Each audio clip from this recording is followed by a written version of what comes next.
chers compatriotes, je profite de cette occasion aussi pour exprimer encore une fois ma profonde compassion à l'égard des familles éprouvées par la Covid-19 et m'incliner devant la mémoire des jeunes qui ont perdu leur vie durant les récentes turbulences politiques et prie pour que Firdausi soit leur dernière demeure.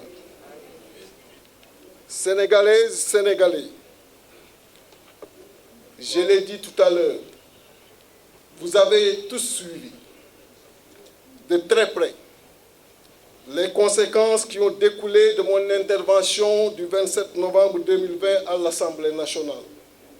Je rappelle que ce jour-là, fort de ma jouissance absolue et effective, de ma fonction de représentant du peuple, qui est la raison exclusive de ma présence dans cette Assemblée, j'ai alors indiqué aux représentants du gouvernement, comme je l'ai toujours fait du reste, que la vision du président Macky Sall devait quitter Diamniadio pour rejoindre la vallée du fleuve Sénégal et la vallée de l'Anambra. Ce qui naturellement aurait pour conséquence immédiate de régler en partie la question du chômage, mais de régler également la souveraineté alimentaire. Cette position de vérité et de principe, comme vous le savez, m'a valu une destitution offensante et injustifiable de ma fonction de vice-président du parti Rewmi. Au moment où je ne faisais qu'honorer les charges liées à la fonction du député, qui n'est là que pour le peuple et non pour ses propres intérêts ou les intérêts de son parti. Cette offense, naturellement, a soulevé l'indignation de tous les Sénégalais, de tous bords. Mais je voudrais ici vous rassurer que je l'ai accueilli avec une totale indifférence, mais surtout avec un sentiment de devoir accompli. Même si cette sanction venait d'un compagnon avec qui je venais de faire 16 ans dans l'opposition sénégalaise. 16 ans, chers citoyens, chers concitoyens, ce n'est pas 16 mois, ce n'est pas 16 jours, ce n'est pas 16 heures, c'est toute une vie. On peut facilement l'assimiler au cheminement de l'enfant ou de l'élève qui entre en classe de CI et qui, autant d'années après, est en année de maîtrise à l'université. Durant ce long cycle, il nous a été inlassablement appris de condamner le blâmable et d'approuver le convenable, de respecter la parole donnée, de défendre les populations quoi que ça puisse nous coûter, des enseignements qui sont conformes à ce que j'ai reçu dans mon éducation et ce que je pratique sans relâche dans mon quotidien depuis fort longtemps. Pour moi, la dignité n'a pas de prix. Et aussi, nous devons toujours faire preuve de prendre de la hauteur, de nous oublier devant les privilèges et faire de nous, à cette patrie qui nous a tant donné et qui souffre également, faire don de nous à cette patrie-là. Merci Ousmane. C'est pour cette raison, je le dis ici, certains le connaissent, d'autres non. Depuis que je suis à l'Assemblée nationale du Sénégal en 2017, l'intégralité de mon salaire a toujours été versée aux populations qui en ont besoin. Vérifiable. Je n'ai jamais profité, toujours vérifiable, d'un seul litre de la carte carburant dont je ne dispose même pas. L'intégralité de cette dotation est allouée aux populations. Récemment, j'ai été appelé à plusieurs reprises pour prendre un terrain de 250 mètres carrés destiné aux députés. Je ne l'ai pas pris.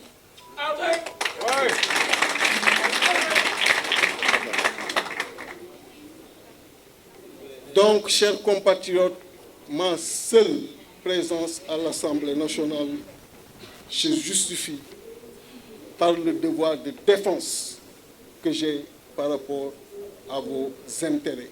Et je ne peux rester insensible à ces souffrances.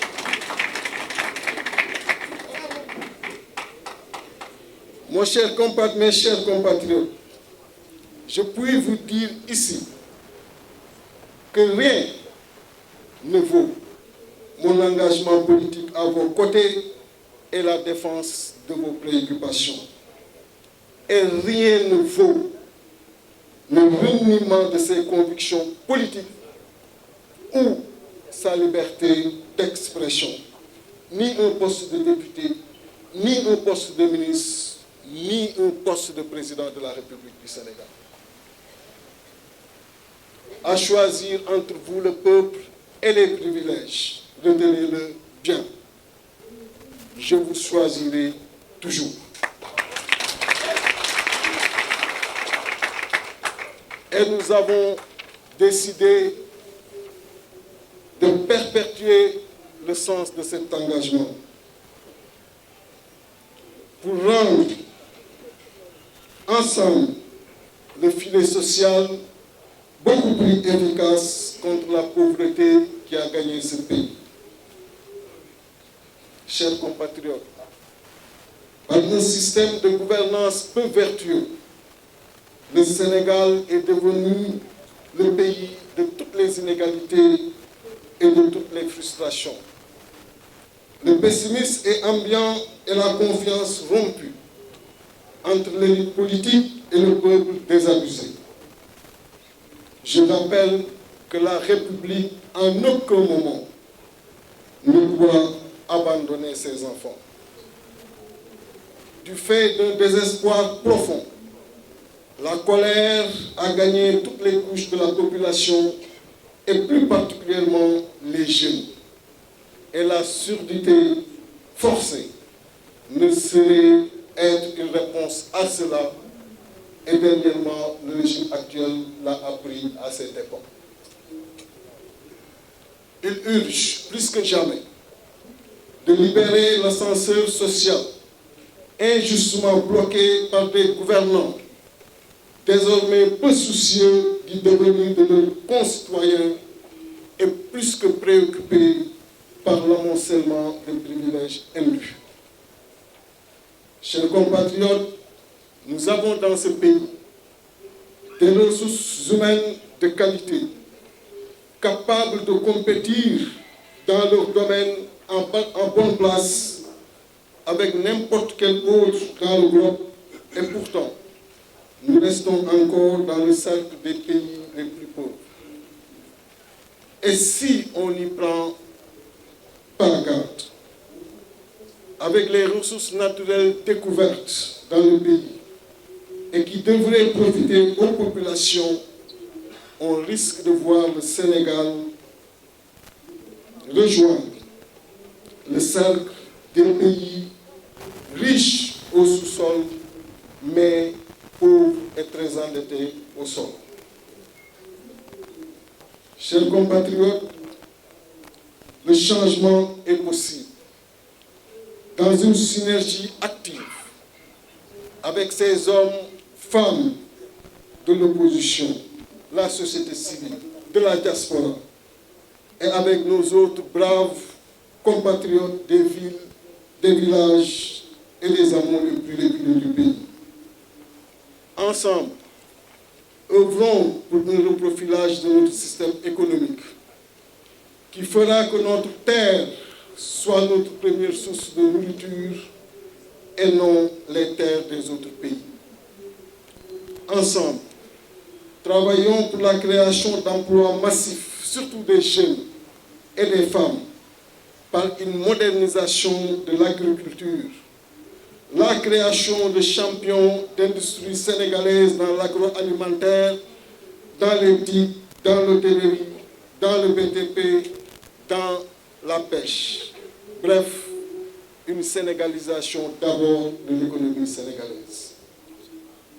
Ensemble, œuvrons au renforcement de notre système éducatif pour une prise en charge optimale de nos défis de développement, de construction d'une société inclusive, et cela avec une meilleure motivation de nos enseignants, vu leur sacrifice énorme pour la nation, et comme le disait Mariama Ba, les enseignants, ceux du cours maternel autant que ceux des universités, déjouant pièges et embûches, plantent partout le drapeau du savoir et de la vertu.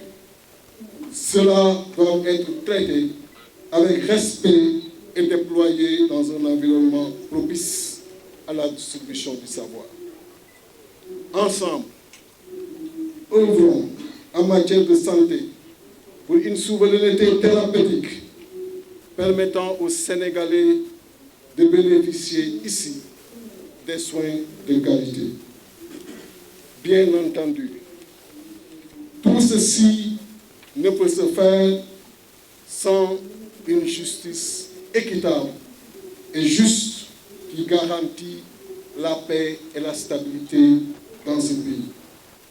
Et cela passe nécessairement par l'arrêt de la persécution des opposants et la réhabilitation sans délai des candidats injustement écartés.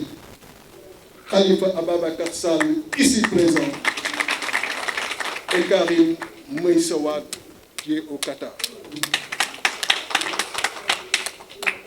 Chers compatriotes, fort de tous ces constats, et face à ces défis qui nous interpellent tous, nous avons décidé de la création du Parti républicain pour le progrès d'Isso Askan Wi.